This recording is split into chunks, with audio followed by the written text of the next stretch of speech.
السلام عليكم ورحمة الله وبركاته الحمد لله رب العالمين اللهم صل على سيدنا محمد عدد ما في علم الله صلاة دائمة بدوام الكلة ഏറ്റവും സ്നേഹം ബഹുമാനം നിറഞ്ഞ മുഅ്മിനീങ്ങളെ, എന്ന് ഞങ്ങളോട് സംസാരിക്കാൻ പോകുന്നത് നാം എല്ലാവരും ബിസിനസ് ചെയ്യാൻ വേണ്ടിയും അല്ലാതെയുമൊക്കെ നാം അങ്ങാടിയിലേക്ക് സാധനങ്ങൾ മേടിക്കാൻ വേണ്ടിയൊക്കെ ടൗണിലേക്ക് പോകാറുണ്ട്.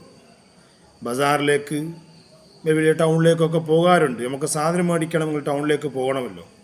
വീട്ടിൻ്റെ സാധനമായാലും എന്ത് സാധനമായാലും ഭക്ഷണ സാധനമായാലും ടൗണിലേക്ക് പോകേണ്ടി വരും. അങ്ങാടിയിലേക്ക് പോയി സാധനം മേടിക്കേണ്ടി വരും. അവിടെയൊക്കെ പോകുമ്പോൾ നാം അവിടെ ഒരു ദിക്ർ ചെല്ലാറുണ്ട്. ആ ദിക്ർ ചെല്ലുന്നതിൻ്റെ മഹത്വം എന്താണ്? ദിക്ർ ചെല്ലൽ സുന്നത്തുണ്ടോ? ഒരു ചെറിയൊരു ദിക്റാണ്. ആ ദിക്ർ ചെല്ലൽ സുന്നത്തുണ്ടോ? ആകയാൽ ഈ അങ്ങാടിയിലേക്ക് പോകലും അതുപോലെ പള്ളിയിലേക്ക് പോലും ഏറ്റവും അഹബ്ബായ സ്ഥലമുള്ളത് പള്ളിയാണോ അല്ല അങ്ങാടിയാണോ? അതിനെ സംബന്ധിച്ച് റസൂലുള്ളാഹി സ്വല്ലല്ലാഹു അലൈഹി വസല്ലം പറയുന്നുണ്ട്. അൻ നബി റളിയല്ലാഹു അൻഹു അന്ന റസൂലുള്ളാഹി സ്വല്ലല്ലാഹു അലൈഹി വസല്ലം അഹബ്ബുൽ ബിലാദി ഇലല്ലാഹി മസാജിദുഹാ വ അബ്ഗദുൽ ബിലാദി ഇലല്ലാഹി അസ്വാഖുഹാ. അല്ലാഹുവിന് ഏറ്റവും ഇഷ്ടമുള്ള സ്ഥലം ഏതാണ്? പള്ളികളാണ്. അല്ലാഹുവിന് ഏറ്റവും അബഗദായ വീടുകൾ, അബഗദായ സ്ഥലം ഏതാണ്? ദേശമുള്ള സ്ഥലങ്ങൾ അസ്വാഖുഹ ഇലല്ലാഹി അസ്വാഖുഹ, അങ്ങാടികളാണ്. അതെന്തുകൊണ്ട് അങ്ങനെ പറയാൻ കാരണം? അങ്ങാടി അള്ളാഹുവിന് ദേശവും പള്ളി മാത്രം അള്ളാഹുവിന് ഇഷ്ടമെന്ന് പറയണമെന്ന് എന്തിനാണ് നബി സ്വല്ലല്ലാഹു അലൈഹി വസല്ലം പറയുന്നത്? അതിൻ്റെ തഫ്സീൽ ഒരുപാട് പറയുന്നുണ്ട്. അത് പറയാൻ കാരണം ഖൗലു ഹബ്ബുൽ ബിലാദി ഇലല്ലാഹി മസാജിദു അന്നഹു ബുയൂതു തആതി, അത് അള്ളാഹുവിനെ ഒഴിപ്പെട്ടുകൊണ്ട് അള്ളാഹുവിലേക്ക് നമ്മുടെ മനസ്സുകൾ തിരിയാനുള്ള സ്ഥലമാണത്. അതുപോലെ തന്നെ അങ്ങാടി അങ്ങനെയല്ല. മറ്റൊന്ന് ഗീബത്തും നമീമത്തും അവിടെ കച്ചവടത്തിൽ ബിസിനസ്സിലൊക്കെ ജനങ്ങളെ പറ്റിക്കുന്നതൊക്കെ ഉണ്ടാകുന്ന സ്ഥലങ്ങളുണ്ടാകും. അതുകൊണ്ടാണ് അവിടെ അബഗദ് എന്ന് പറയുന്നത്. അസ്വാഖുഹ, അങ്ങാടി ഏറ്റവും ദേശമുള്ള സ്ഥലമാണ്. ഇരിക്കട്ടെ, അങ്ങാടിയിലേക്ക് പോകുമ്പോൾ ചെല്ലേണ്ട ഒരു ദിക്റുണ്ട്. ആ ദിക്ർ ചെല്ലൽ സുന്നത്തുണ്ടോ? ഇല്ലേ? എന്തിനാണ് അങ്ങാടിയിലേക്ക് പോകുമ്പോൾ ദിക്ർ ചെല്ലുന്നത്? നമുക്ക് ബസാറിലേക്ക് പോകുമ്പോൾ ഒരു ദിക്ർ ചെല്ലണം. ആ ദിക്ർ സുന്നത്തുണ്ട്, മഹത്തായ സുന്നത്തുണ്ട്. ടൗണിൽ പ്രവേശിക്കുമ്പോൾ ചെല്ലൽ സുന്നത്തുള്ള ഒരു ദിക്റാണ്. ഏതാണത്? മഹാനായ തുർമുദി റളിയല്ലാഹു അൻഹു പറയുന്ന ഇമാം തുർമുദി റളിയല്ലാഹു അൻഹു പറയാണ്, നിങ്ങളൊരു ദിക്റുണ്ട്, നിങ്ങൾ അങ്ങാടിയിലെത്തുമ്പോൾ ആ ദിക്ർ ചെല്ലണം. ദിക്ർ ചെല്ലൽ സുന്നത്തുണ്ടോ? ആ ദിക്ർ ചെല്ലൽ സുന്നത്ത് ഉണ്ട്. അത് ഏതാണ് ആ ദിക്ർ? ആ ദിക്ർ നമ്മളെപ്പോഴും മനഃപ്പാഠമുള്ളതാണ്, നമുക്കറിയാം, പക്ഷേ ചെല്ലുന്നില്ല. നാം എപ്പോഴും നിസ്കാരത്തിന് ശേഷം നാം അത് ചെല്ലാറുണ്ട്, പക്ഷേ നമ്മളത് ചെല്ലുന്നില്ല. ആ ദിക്ർ അങ്ങാടിയിലേക്ക് പ്രവേശിക്കുമ്പോൾ അവിടെ ചെല്ലിയാൽ നമുക്ക് വലിയ ഖൈറുണ്ട്, സുന്നത്തുള്ളതാണ്. ആ ദിക്റൊക്കെ ചെല്ലും അള്ളാഹുവിനെ ചിന്തിക്കാനും അള്ളാഹുവിൻ്റെ ആ തഫക്കുറൊക്കെ ചിന്തിച്ച് മനസ്സിലാക്കാൻ കഴിയും. അങ്ങാടിയിലേക്ക് പോകുമ്പോൾ ഒരു ദിക്ർ ചെല്ലൽ സുന്നത്തുണ്ട്. ആ ദിക്ർ ഏതാണ്? ഇമാം തുറി അള്ളാഹുവിനെ വിവാചിക്കുന്നതിലാണ് പറയുന്നത്, ഈ ദിക്ർ ചെല്ലൽ സുന്നത്തുണ്ട്. ലാ ഇലാഹ ഇല്ലല്ലാഹു വഹ്ദഹു ലാ ശരീക ലഹു ലഹുൽ മുൽക്കു വലഹുൽ ഹംദു യുഹ്യി വയുമീതു വഹുവ ഹയ്യുൻ ലാ യമൂതു ബിയദിഹിൽ ഖൈറു വഹുവ അലാ കുല്ലി ഷൈഇൻ ഖദീർ. ഈ ദിക്റാണ്. ഈ ദിക്ർ ചെല്ലൽ അങ്ങാടിയിലേക്ക് പ്രവേശിക്കുമ്പോൾ ഈ ദിക്ർ ചെല്ലൽ മഹത്തായ സുന്നത്തുണ്ട്. തുർമുദി അല്ലാഹുവിന് പറയാണ്, ഈ ദിക്ർ ചെല്ലൽ സുന്നത്താണ്.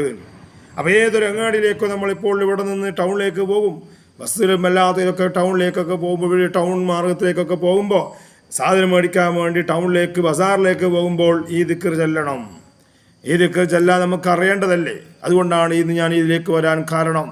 ഈ ദിക്ർ എല്ലാവരും പഠിച്ചു വെക്കണം. ലാ ഇലാഹ ഇല്ലല്ലാഹു വഹ്ദഹു ലാ ശരീക ലഹു ലഹുൽ മുൽക്കു വലഹുൽ ഹംദു യുഹ്യി വയുമീതു വഹുവ ഹയ്യുൻ ലാ യമൂതു ബിയദിഹിൽ ഖൈറു വഹുവ അലാ കുല്ലി ഷൈഇൻ ഖദീർ. ഈ ദിക്ർ മഹത്തായ ദിക്റാണ്. ആ ദിക്ർ ചൊല്ലണം. അല്ലാഹുവിനല്ലാതെ നമ്മൾ ആരാധിക്കുന്നില്ല. ലാ ഇലാഹ ഇല്ലല്ലാഹു വഹ്ദഹു ലാ ശരീക ലഹു, അവനൊരു പങ്കാളിയും ഒരു കൂട്ടുകാരനുമില്ല. അള്ളാഹുവിന്, അള്ളാഹു ഒരുവനാണ്. അള്ളാഹുവിനാണ് സ്തുതിയും എല്ലാം അധികാരവും മുൽക്കും എല്ലാം അള്ളാഹുവിനാണ്. ഇത് പറഞ്ഞിട്ടുണ്ട് അങ്ങാടിയിലേക്ക് പോകുന്നത്. അല്ലാണ്ട് അങ്ങാടി മുഴുവൻ ഇന്ന രാജാവിൻ്റെ എന്നല്ല, എല്ലാത്തിൻ്റെയും മുൽക്കും രാജാവും എല്ലാം അള്ളാഹുവാണ്. ഇതൊക്കെ അങ്ങനെ പറയുന്നത്. ജീവിപ്പിക്കുന്നവനും മരിപ്പിക്കുന്നതും ഒക്കെ ആരാണ്? അള്ളാഹുവാണ്. ഇവിടെ വലിയ സൂപ്പർ മാർക്കറ്റ് കാണുമ്പോൾ ഞമ്മന്നെ പേടിച്ചു. എന്തൊരു അത്ഭുതമാണ്, സുബ്ഹാനല്ലാഹ്, എന്തൊരു ടൗണാണ്, എന്തൊരു മഹത്തായ ടൗണാണ്. ഇത് ആരുതാണ്? ഈ വലിയ ടൗണിലുള്ള ഈ അങ്ങാടി ആരുതാണ്? ഈ സൂപ്പർ മാർക്കറ്റ് ആരുതാണ്? നോക്കി നമ്മളിങ്ങനെ ബേജാറ് പഠിച്ചു. എന്തൊരു അത്ഭുതമല്ലേ പോ! എല്ലാത്തിൻ്റെയും മാലിക്കും മുലുക്കും ആരാണ്? അള്ളാഹുവാണ്. അള്ളാഹുവിൻ്റെതാണ്. അള്ളാഹു ഓരോരുത്തർക്കും അവനവനുദ്ദേശിക്കുന്ന കാര്യങ്ങൾ ചെയ്യാൻ ബിസിനസ്സൊക്കെ അള്ളാഹു കൊടുക്കുന്നതാണ്. ഇരിക്കട്ടെ, ഞാൻ പറഞ്ഞു വന്നത് ഈ ദിക്ർ ചൊല്ലണം. ഹുവൽ ഹയ്യു ലാ യമൂതു ബിയദിഹി അൽ ഖൈറു വഅലാ കുല്ലി ഷൈഇൻ ഖദീർ. എല്ലാത്തിനും കഴിവുള്ളവനാണ് അല്ലാഹു. ഈ ദിക്ർ ചൊല്ലൽ മഹത്തായ സുന്നത്തുണ്ട് അങ്ങാടിയിലേക്ക് പോകുമ്പോൾ. അതുകൊണ്ട് അങ്ങാടിയിൽ നേരത്തെ പറഞ്ഞല്ലോ, അള്ളാഹുവിന് ഏറ്റവും ഇഷ്ടമുള്ള സ്ഥലം ഏതാണ്? അത് പള്ളികളാണ്. അതുപോലെ അള്ളാഹുവിന് ഏറ്റവും ദേഷ്യമുള്ള സ്ഥലം, അപകടമായ സ്ഥലം ഏതാണ് വെച്ചപ്പോൾ അങ്ങാടിയാണ്. അത് കാരണം പറഞ്ഞിട്ടുണ്ട്. അങ്ങാടിയാകാനുള്ള കാരണം എന്തുകൊണ്ടാണ് എന്ന് മഹാനവരി അവിടെ വ്യക്തമായി അതിൻ്റെ വിശദീകരണു വ്യക്തമായി പറയുന്നുണ്ട്. എന്തുകൊണ്ടാണ് ഈ അങ്ങാടി അങ്ങനെയൊക്കെ പറയുന്നത്? അങ്ങാടിയിൽ എന്ന് പറഞ്ഞാൽ ചതികളും വഞ്ചനയും ഇതൊക്കെ നടത്തുന്ന സ്ഥലമല്ലേ. അങ്ങാടിയിൽ ഇപ്പോൾ എത്ര വഞ്ചന നടത്തുന്നുണ്ടാകും? എന്തെല്ലാം ബിസിനസ്സിൽ വഞ്ചനകളാണ്, തട്ടിപ്പുകൾ നടത്തുന്നുണ്ട്.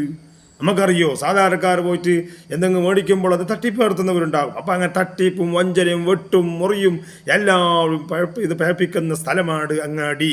അതുകൊണ്ടാണ് അങ്ങാടി അള്ളാഹുവിൻ്റെ റസൂൽ പറയുന്നു ഏറ്റവും ഇഷ്ടമുള്ള സ്ഥലം പള്ളിയും ഏറ്റവും അള്ളാഹുവിന് അപകടമായ സ്ഥലം അങ്ങാടിയുമാണ് എന്ന് പറയാൻ കാരണം. അതുകൊണ്ട് എൻ്റെ പ്രിയപ്പെട്ട മുഅ്മിനീങ്ങളെ, നാം അങ്ങാടിയിലേക്ക് പോകുമ്പോൾ ഈ ദിക്ർ ചെല്ലുമ്പോൾ മനസ്സമാധാനത്തിന് വേണ്ടി, മനസ്സിന് ശാന്തി കിട്ടാൻ വേണ്ടി, റാഹത്തായി കിട്ടാൻ വേണ്ടി ഈ ദിക്ർ ചെല്ലണം. അതുകൊണ്ടാണ് അങ്ങാടിയിലേക്ക് പോകുമ്പോൾ ഈ ദിക്ർ മറന്നു പോകരുത്. നമ്മളിപ്പോൾ മകരിന് ശേഷമൊക്കെ ചെല്ലുന്ന ദിക്റാണ്. ഇതിനിടയ്ക്ക് ലാസ്റ്റ് കൂട്ടി ഇത് മാത്രമാണ്. ഇത് ഹയ്യുൽ ലാ യമൂതു ബിയദിഹിൽ ഖൈറു വഅലാ കുല്ലി ഷൈഇൻ ഖദീർ. ഇതാണല്ലോ അധികം വന്നിട്ടുള്ളത്. അതുകൊണ്ട് ലാ ഇലാഹ ഇല്ലല്ലാഹു വഹ്ദഹു ലാ ശരീക ലഹു ലഹുൽ മുൽക്കു വലഹുൽ ഹംദു യുഹ്യി വയുമീതു വഹുവ ഹയ്യുൽ ലാ യമൂതു ബിയദിഹിൽ ഖൈർ വഹുവ അലാ കുല്ലി ഷൈഇൻ ഖദീർ എന്ന ദിക്ർ എല്ലാവരും ചെല്ലണം. അല്ലാഹു തആല ചെല്ലാനും പഠിക്കാനും മനസ്സിലാക്കാനും അല്ലാഹു നമുക്ക് തൗഫീഖ് നൽകുമാറാവട്ടെ. അതുകൊണ്ട് എൻ്റെ പ്രിയപ്പെട്ട ഉമ്മകൾ എല്ലാവരും നോക്കണം. നിങ്ങളെല്ലാവരും നോക്കാൻ വേണ്ടിയിട്ടാണ്, നോക്കി മനസ്സിലാക്കണം. അല്ലാഹു തആല ചെറിയ സമയം കൊണ്ട്, ഒരു 5 മിനിറ്റ് 3 മിനിറ്റ് സമയം കൊണ്ട് വലിയ മഹത്തായ ഇൽമുകളാണ് നിങ്ങൾക്ക് ഞാൻ അറിയിച്ചു തരുന്നത്. അല്ലാഹു തആല പറഞ്ഞു തരുന്നതും കേൾപ്പിക്കുന്നതും എത്തിക്കുന്നവർക്കൊക്കെ അല്ലാഹു ഖൈറും ബർക്കത്തും നൽകുമാറാവട്ടെ. നമ്മളെല്ലാവരുടെയും ഹലാലായ ഉദ്ദേശം അല്ലാഹു ആസയാക്കി തരുമാറാവട്ടെ. മരിച്ചവരുടെ ഖബർ അല്ലാഹു സന്തോഷത്തിലാക്കി കൊടുക്കുമാറാവട്ടെ. ഈ യൂട്യൂബിലൂടെ കാണുന്ന മുഴുവൻ ആളുകൾക്കും മുഅ്മിനാത്തുകൾക്കും അല്ലാഹു ഖൈറും ബർക്കത്തും നൽകി അനുഗ്രഹിക്കുമാറാവട്ടെ. വആഖിറു ദഅവാനാ അൽഹംദുലില്ലാഹി റബ്ബിൽ ആലമീൻ. അസ്സലാമു അലൈക്കും വറഹ്മത്തുള്ളാഹി തആല.